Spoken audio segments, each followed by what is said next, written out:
ETF index mutual funds నేర్చుకుని stock మార్కెట్లో రాణించాలనుకుంటున్నారా? వెంటనే ఈ నెంబర్కి కాల్ చేయండి. సుమన్ టీవీ ప్రేక్షకులందరికీ వరలక్ష్మి వ్రతం శుభాకాంక్షలు. అయితే ఈ వ్రత దినోత్సవం నాడు 9 రకాలు, 5 రకాలు, 3 రకాలు మన శక్తిని అనుసరించి ప్రసాదాలు నైవేద్యాలు సిద్ధం చేసుకుని పూజ చేసుకుంటాం. ప్రసాద నివేదన అయిన తర్వాత కథ వినడానికి సిద్ధమవుతాం. 9 పోగులతోటి 9 ముళ్ళు వేసిన దారాన్ని మనం తోరంగా భావించి అమ్మవారి పాదాల చెంతుంచి 9 గ్రంథులకి 9 ముడులు వేస్తాం కదా. ఈ 9 ముడులకి ఒక్కొక్క నామం చెప్తూ తోర పూజ చేసుకుంటాం. కొన్ని గృహాల్లో తోర పూజ పద్ధతి ఉంటుంది, కొందరిళ్లలో ఉండదు. తోర పూజ ఉన్నవాళ్ళు తోరాన్ని పూజించుకొని అమ్మవారికి ఒకటి సమర్పించి రెండో తోరాన్ని మన చేతికి కట్టుకుని ఈ కథ వినాలి. అక్షింతలు చేతితో పుచ్చుకుని కథ వినటానికి సిద్ధం కండి. ఈ అక్షతలని మనం కథ అయిన తర్వాత అమ్మవారి మీద కొన్ని వేయటం, తర్వాత మన మీద వేసుకుని పిల్లలు, ఇంట్లో పెద్దవాళ్ళు, మగవాళ్ళు వాళ్ళందరికీ కూడా అక్షంతలు వేస్తే కథ విన్న ఫలితం లభిస్తుంది. కథ విందాం. పూర్వము శౌనకాది మహర్షుల్ని ఉద్దేశించి సూత మహాముని ఇలా చెప్పారు. మనం మొత్తం పురాణాల కాథలన్నిట్లలోనూ కూడా సూత మహాముని శౌనకాది మునులకు చెప్పినట్టుగా ఉంటుంది. వారు ఇంకో చోట విని మనకు చెప్తారనమాట. ఈ కథని మనం విని ఇంకొకరికి చెప్పాలన్నదే ఉపదేశం ఇందులోది. అయితే ఏం చెప్తున్నారంటే, మునులారా, స్త్రీలకు సౌభాగ్యాన్ని ప్రసాదించే ఒక వ్రతాన్ని పరమేశ్వరుడు సాక్షాత్తు పార్వతీదేవికే ఉపదేశించారు. లోకోపకారం కోసం ఆ వ్రతాన్ని గురించి మీకు తెలియచేస్తాను, శ్రద్ధగా వినమన్నారు. పూర్వం ఒకనాడు పరమేశ్వరుడు తన సింహాసనం మీద కూర్చునుండగా నారద మహర్షి, ఇంద్రాది దిక్పాలకులు స్తుతి స్తోత్రాలతోటి వారిని కీర్తిస్తున్నారు. ఆ మహత్తర ఆనంద సమయంలో పార్వతీదేవి పరమేశ్వరుని ఇలా అడిగింది. ప్రాణేశ్వర, మానవలోకంలో వీళ్ళు మర్త్యులు మరణించేవారు. మరణించే లోపల వారు ఏదో ఒకటి పూజా పునస్కారము, సంధ్యా సాందనము ఏదో ఒకటి చేసుకోవాలి. స్త్రీలు చాలా రకాల పనులతోటి అలసి సొలసి ఉంటారు. అలాంటి వాళ్ళకి ఇబ్బంది లేకుండా తేలికగా లక్ష్మీ సౌభాగ్యాన్ని కానీ సౌభాగ్యవతి సౌభాగ్యాన్ని కానీ పొందాలంటే ఎలాంటి వ్రతాన్ని చేయాలి అని పార్వతీదేవి మన కోసమే, మానవుల కోసం పరమేశ్వరుని అడిగిందట.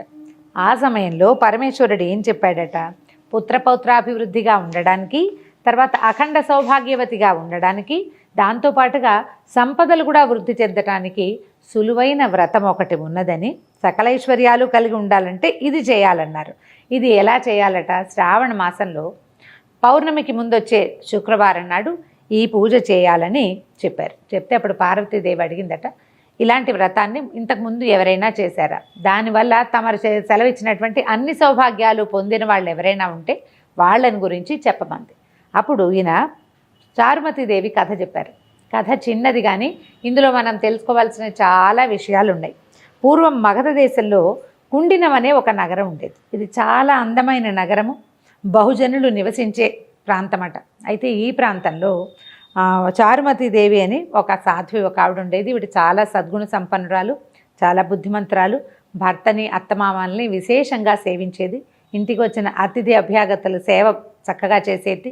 లోకోత్తరమైన గుణాలు కలిగినటువంటి సాధ్వి. అయితే ఒకనాటి రాత్రి ఆమెకు స్వప్నంలో లక్ష్మీదేవి కనపడిచిందట. స్వప్న దర్శనం ఇచ్చి ఏం చెప్పిందట, నీ సద్గుణాలకి నేను మెచ్చాను, నీకు కావలసిన వరాలు ఇవ్వాలనే కోరికతోటి నువ్వు ఏ వ్రతం చేసుకోవాలో అది ఉపదేశించడానికి నీ కల్లో కనపడ్డానమ్మా. కాబట్టి నువ్వు శ్రావణ మాసంలో వచ్చేటువంటి పౌర్ణమిని కంటే ముందు వచ్చే శుక్రవారం నాడు ఈ ఫలానా వ్రతం చేసుకో అని ఈ వ్రతాన్ని ఉపదేశించింది. వరలక్ష్మి వ్రతము అని చెప్పి ఉపదేశించిందట. ఈ ఉపదేశించబడిన తర్వాత ఈమె నిద్రలోంచి మేల్కొని ఇది స్వప్నమని, తనకి స్వప్నంలో అమ్మవారే సాక్షాత్తు శ్రీ మహాలక్ష్మి దర్శనం ఇచ్చిందని తెలుసుకుని భర్తకి, అత్తమామలకి, చుట్టుపక్కల వాళ్ళందరికీ తెలియజేసింది. స్వప్న దర్శనాలు ఏవైనా మనకి మంచి కళ వచ్చినప్పుడు ఎవరికైనా చెప్పి దీనివల్ల ఎలాంటి ప్రయోజనము, ఇందులో నిజానిజాలు ఎంత అని తెలుసుకోవాలని చెప్తారు పెద్దవాళ్ళు. కళ వస్తే చెప్పాలి, మంచి కళైనా చెడు కళైనా. ఇది మంచి కళ కావడంతో విశేషంగా అందరికీ చెప్పిందట ఆవిడ. చెప్తే అప్పుడు ఏమన్నారంటే, శ్రావణ మాసం త్వరలో రాబోతోంది, అప్పుడు ఈ వ్రతం చేసుకుందాం. అమ్మవారి స్వప్న దర్శనంలో చెప్పినట్టుగానే ఏదైనా శుభం చేకూరుతుందేమో, ఒకవేళ చేకూరినా చేకూరకపోయినా వ్రతం చేయటం అనే అద్భుతమైన వ్యవహారమైనా సాగుతుంది కాబట్టి చేద్దామనుకున్నారు. ఆ తర్వాత ఆవిడ ఏం చేశారట, 2-3 నెలల తర్వాత శ్రావణ మాసం వచ్చింది. ఆవిడ తన భర్త ప్రోత్సాహంతో పట్టణంలో ఉన్నటువంటి స్త్రీలందరికీ కబురు చేస్తుందట.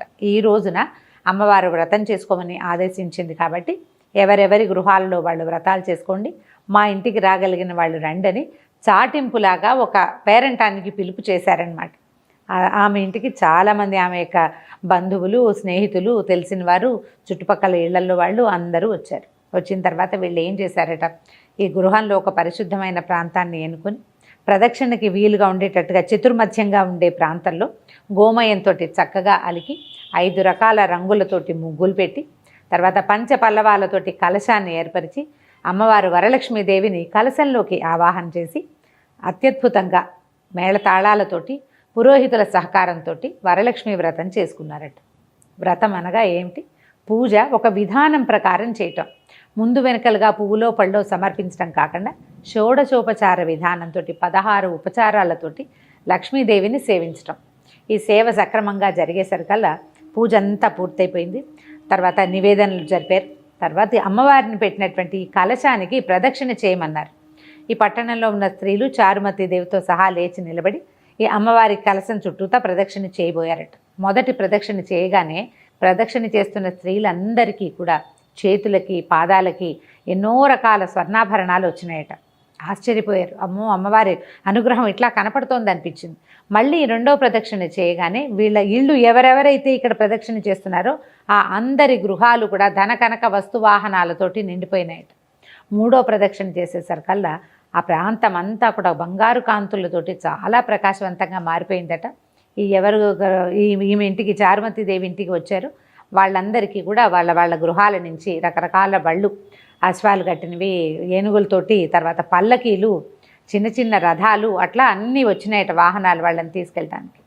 ఆ వచ్చిన అతిథి అభ్యాగతులందరికీ కూడా, అంటే వ్రతానికి పిలువబడి వచ్చిన వాళ్ళే కాకుండా ఏదో వ్రతం జరుగుతోంది విశేషంగానే వాకిళ్లలో నిలబడి చూసిన వాళ్ళకి కూడా విశేషంగా వాయనాలు, తాంబూలాలు సమర్పించి భోజన భాజనాదులతోటి సత్కరించి పంపించారు చారుమతిదేవి, ఆమె భర్త కూడా. ఆ తర్వాత నుంచి ప్రతి సంవత్సరము కూడా ఈ కుండిన నగరంలో వరలక్ష్మి వ్రతాన్ని ఎవరిళ్లల్లో వాళ్ళు ఆచరించడం మొదలుపెట్టారట. ఆ కథని పరమేశ్వరుడు పార్వతీదేవికి చెప్పారని శౌనకాది మునులకి సూత మహాముని ఉపదేశించారు. ఇందులో మనకి ఉపదేశం ఏంటంటే, ఎవరైతే భర్తను, అత్తమామలను, అతిథి అభ్యాగతలను సేవిస్తారో వాళ్ళకి లక్ష్మీదేవి కృపాకటాక్షాలు ఉంటాయి. ఏదైనా శుభం, మంచి వ్రతము, పూజ చేసుకునేటప్పుడు మన ఇంట్లో మనమే చేసుకోకుండా నలుగురిని పిలిచి అందరికీ కూడా ఈ అమ్మవారి ప్రసాదాన్ని పొందే అవకాశాన్ని కనుక ఇస్తే మనకి మరుసటి సంవత్సరం మరింత బాగా చేసుకునే అవకాశం లభిస్తుందని ఈ కథ ద్వారా మనకి ఉపదేశం తెలుస్తుంది. కథ విన్నారు కదా. అక్షింతలు అమ్మవారి మీద వేయండి. తర్వాత మిగిలిన అక్షింతలని కొన్ని అక్షింతలు ఉంచుకొని మన మీద, తల మీద, శిరస్సు మీద వేసుకోవటము. తర్వాత ఇంట్లో పెద్దవాళ్ళు ఎవరైనా చిన్నపిల్లలైనా ఉంటే వాళ్ళందరికీ కూడా ఈ కథాక్షింతలు వేయటం. మనతో పాటు ఉన్నటువంటి ముత్తైదులు ఎవరైనా ఉంటే వారికి అమ్మవారి పేరుతోటి ఒక తోరాన్ని, వాయనాన్ని సమర్పించి వారి ఆశీర్వాదాలు తీసుకోండి. ఈ రోజున అంటే ఇలా వ్రతం చేసుకున్న వాళ్ళు ఇంట్లో ఉన్న అత్తమామలు, పెద్దవారు, భర్త వీరి ఆశీర్వాదం తీసుకుంటే చాలా శుభం చేకూరు. సుమన్ టీవీ ప్రేక్షకులందరికీ వరలక్ష్మి వ్రతం శుభాకాంక్షలు. అయితే ఈ వ్రత దినోత్సవం నాడు 9 రకాలు, 5 రకాలు, 3 రకాలు మన శక్తిని అనుసరించి ప్రసాదాలు, నైవేద్యాలు సిద్ధం చేసుకుని పూజ చేసుకుంటాం. ప్రసాద నివేదన అయిన తర్వాత కథ వినడానికి సిద్ధమవుతాం. 9 పోగులతోటి 9 ముళ్ళు వేసిన దారాన్ని మనం తోరంగా భావించి అమ్మవారి పాదాల చెంతుంచి 9 గ్రంథులకి 9 ముడులు వేస్తాం కదా. ఈ 9 ముడులకి ఒక్కొక్క నామని చెప్తూ తోర పూజ చేసుకుంటాం. కొన్ని గృహాల్లో తోర పూజ పద్ధతి ఉంటుంది, కొందరిళ్లలో ఉండదు. తోర పూజ ఉన్నవాళ్ళు తోరాన్ని పూజించుకుని అమ్మవారికి ఒకటి సమర్పించి రెండో తోరాన్ని మన చేతికి కట్టుకుని ఈ కథ వినాలి. అక్షింతలు చేతితో పుచ్చుకుని కథ వినటానికి సిద్ధం కండి. ఈ అక్షతలని మనం కథ అయిన తర్వాత అమ్మవారి మీద కొన్ని వేయటం, తర్వాత మన మీద వేసుకుని పిల్లలు, ఇంట్లో పెద్దవాళ్ళు, మగవాళ్ళు వాళ్ళందరికీ కూడా అక్షింతలు వేసి కథ విన్న ఫలితం లభిస్తుంది. కథ విందాం. పూర్వము శౌనకాది మహర్షుల్ని ఉద్దేశించి సూత మహాముని ఇలా చెప్పారు. మనం మొత్తం పురాణాల కథలన్నిట్లలోనూ కూడా సూత మహాముని శౌనకాది మునులకు చెప్పినట్టుగా ఉంటుంది. వారు ఇంకో చోట విని మనకు చెప్తారనమాట. ఈ కథని మనం విని ఇంకొకరికి చెప్పాలన్నదే ఉపదేశం ఇందులోది. అయితే ఏం చెప్తున్నారంటే, మునులారా, స్త్రీలకు సౌభాగ్యాన్ని ప్రసాదించే ఒక వ్రతాన్ని పరమేశ్వరుడు సాక్షాత్తు పార్వతీదేవికే ఉపదేశించారు. లోకోపకారం కోసం ఆ వ్రతాన్ని గురించి మీకు తెలియచేస్తాను, శ్రద్ధగా వినమన్నారు. పూర్వం ఒకనాడు పరమేశ్వరుడు తన సింహాసనం మీద కూర్చునుండగా నారద మహర్షి, ఇంద్రాది దిక్పాలకులు స్తుతి స్తోత్రాలతోటి వారిని కీర్తిస్తున్నారు. ఆ మహత్తర ఆనంద సమయంలో పార్వతీదేవి పరమేశ్వరుని ఇలా అడిగింది, ప్రాణేశ్వర, మానవ లోకంలో వీళ్ళు మర్త్యులు మరణించేవారు. మరణించే లోపల వారు ఏదో ఒకటి పూజా పునస్కారము సంధ్యా సాందనము ఏదో ఒకటి చేసుకోవాలి.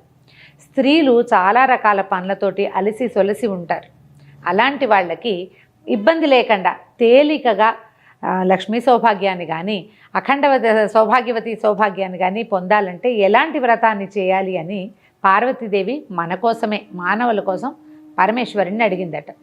ఆ సమయంలో పరమేశ్వరుడు ఏం చెప్పాడట, పుత్రపౌత్రాభివృద్ధిగా ఉండడానికి, తర్వాత అఖండ సౌభాగ్యవతిగా ఉండడానికి, దాంతోపాటుగా సంపదలు కూడా వృద్ధి చెందటానికి సులువైన వ్రతం ఒకటి ఉన్నదని, సకలైశ్వర్యాలు కలిగి ఉండాలంటే ఇది చేయాలన్నారు. ఇది ఎలా చేయాలట, శ్రావణ మాసంలో పౌర్ణమికి ముందొచ్చే శుక్రవారం నాడు ఈ పూజ చేయాలని చెప్పారు. చెప్తే అప్పుడు పార్వతీదేవి అడిగిందట, ఇలాంటి వ్రతాన్ని ఇంతకుముందు ఎవరైనా చేశారా, దానివల్ల తమరు సెలవిచ్చినటువంటి అన్ని సౌభాగ్యాలు పొందిన వాళ్ళు ఎవరైనా ఉంటే వాళ్ళని గురించి చెప్పమంది. అప్పుడు ఈయన చారుమతీదేవి కథ చెప్పారు. కథ చిన్నది కానీ ఇందులో మనం తెలుసుకోవాల్సిన చాలా విషయాలు ఉన్నాయి. పూర్వం మగధ దేశంలో కుండినం అనే ఒక నగరం ఉండేది. ఇది చాలా అందమైన నగరము, బహుజనులు నివసించే ప్రాంతమట. అయితే ఈ ప్రాంతంలో చారుమతీదేవి అని ఒక సాధ్వి ఒక ఆవిడ ఉండేది. ఈవిడ చాలా సద్గుణ సంపన్నురాలు, చాలా బుద్ధిమంతురాలు, భర్తని అత్తమామల్ని విశేషంగా సేవించేది, ఇంటికి వచ్చిన అతిథి అభ్యాగతుల సేవ చక్కగా చేసేది, లోకోత్తరమైన గుణాలు కలిగినటువంటి సాధ్వి. అయితే ఒకనాటి రాత్రి ఆమెకు స్వప్నంలో లక్ష్మీదేవి కనపడిచిందట. స్వప్న దర్శనం ఇచ్చి ఏం చెప్పిందట, నీ సద్గుణాలకి నేను మెచ్చాను, నీకు కావలసిన వరాలు ఇవ్వాలనే కోరికతోటి నువ్వు ఏ వ్రతం చేసుకోవాలో అది ఉపదేశించడానికి నీ కల్లో కనపడ్డానమ్మా. కాబట్టి నువ్వు శ్రావణ మాసంలో వచ్చేటువంటి పౌర్ణమిని కంటే ముందు వచ్చే శుక్రవారం నాడు ఈ ఫలానా వ్రతం చేసుకో అని ఈ వ్రతాన్ని ఉపదేశించింది. వరలక్ష్మి వ్రతము అని చెప్పి ఉపదేశించిందట. ఈ ఉపదేశించబడిన తర్వాత ఈమె నిద్రలోంచి మేల్కొని ఇది స్వప్నమని, తనకి స్వప్నంలో అమ్మవారే సాక్షాత్తు శ్రీ మహాలక్ష్మి దర్శనమిచ్చిందని తెలుసుకుని భర్తకి, అత్తమామలకి, చుట్టుపక్కల వాళ్ళందరికీ తెలియజేసింది. స్వప్న దర్శనాలు ఏవైనా మనకి మంచి కళ వచ్చినప్పుడు ఎవరికైనా చెప్పి దీనివల్ల ఎలాంటి ప్రయోజనము, ఇందులో నిజానిజాలు ఎంత అని తెలుసుకోవాలని చెప్తారు పెద్దవాళ్ళు.